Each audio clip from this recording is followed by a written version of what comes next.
राधे राधे दोस्तों, आज की कथा में आप सभी का स्वागत है। भगवान विष्णु की कृपा आपके और आपके समस्त परिवार पर सदैव बनी रहे।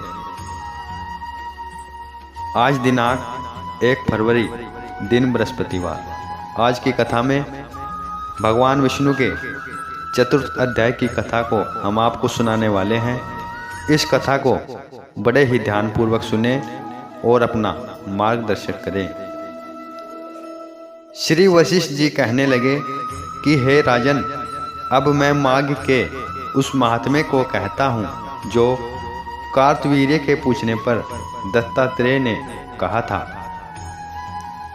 जिस समय साक्षात विष्णु के रूप श्री दत्तात्रेय सत्य पर्वत पर रहते थे, तब महिष्मति के राजा सहरसार्जुन ने उनसे पूछा कि हे योगियों में श्रेष्ठ दत्तात्रेय जी, मैंने सब धर्म सुने, अब आप कृपा करके मुझे माघ मास का महात्म्य कहिए।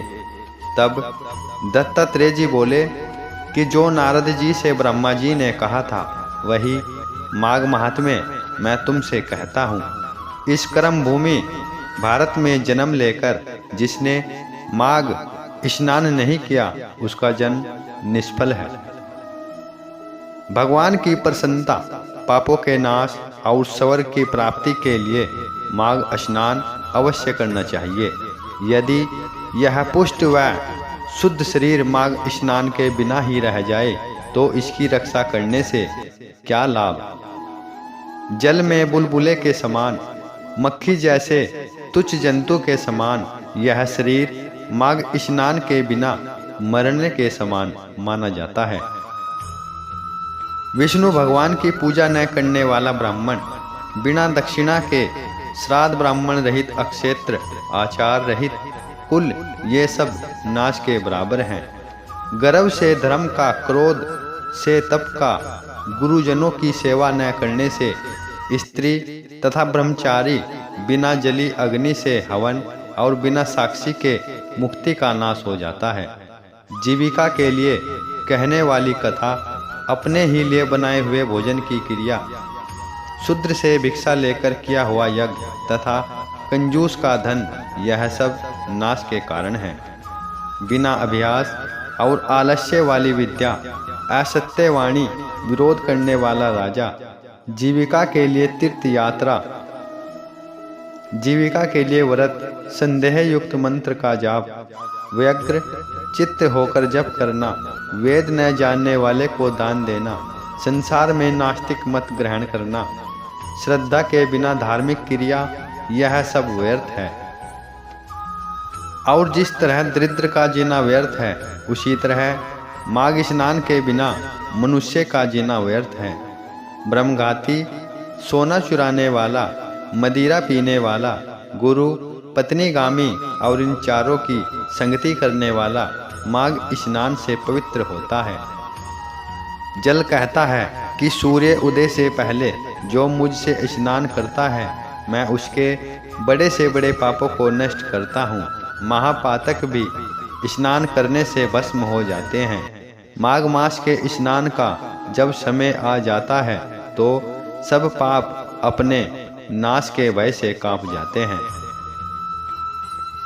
जैसे मेघों से मुक्त होकर चंद्रमा प्रकाश करता है, वैसे ही श्रेष्ठ मनुष्य माघ मास में स्नान करके प्रकाशमान होते हैं। काया वाचा मनसा से किए हुए छोटे या बड़े, नए या पुराने, सभी पाप स्नान से नष्ट हो जाते हैं।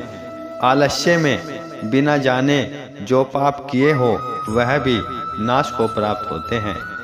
जिस तरह जन्म जन्मांतर के अभ्यास से आध्यात्मिक ज्ञान की प्राप्ति होती है, उसी तरह अभ्यास से आध्यात्मिक ज्ञान प्राप्त होता है।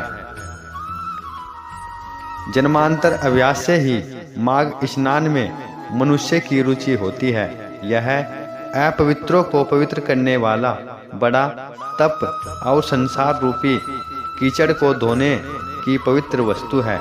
हे राजन, जो मनवांछित फल देने वाला माघ स्नान नहीं करते, वह सूर्य चंद्र के समान भोगों को कैसे भोग सकते हैं। प्रिय भक्तगणों, माघ मास का यह महीना बड़ा ही श्रेष्ठ माना जाता है। इसमें जो भी दान पुण्य और गंगा स्नान करते हैं उनके सभी पापों का विनाश हो जाता है। और माघ मास के इस महीने में स्नान करते हुए यदि कथा को सुन लिया जाए या पढ़ लिया जाए तब भी भगवान विष्णु प्रत्येक प्राणी की मनोकामनाओं को पूर्ण करते हैं। यह माघ मास का महीना अत्यंत दुर्लभ, अत्यंत पवित्र माना जाता है। जो भी भक्तजन बड़ी ही श्रद्धा भाव से भगवान विष्णु की पूजा अर्चना करते हैं उन्हें माघ मास के महीने में स्नान करना चाहिए और अपना कल्याण भी करना चाहिए।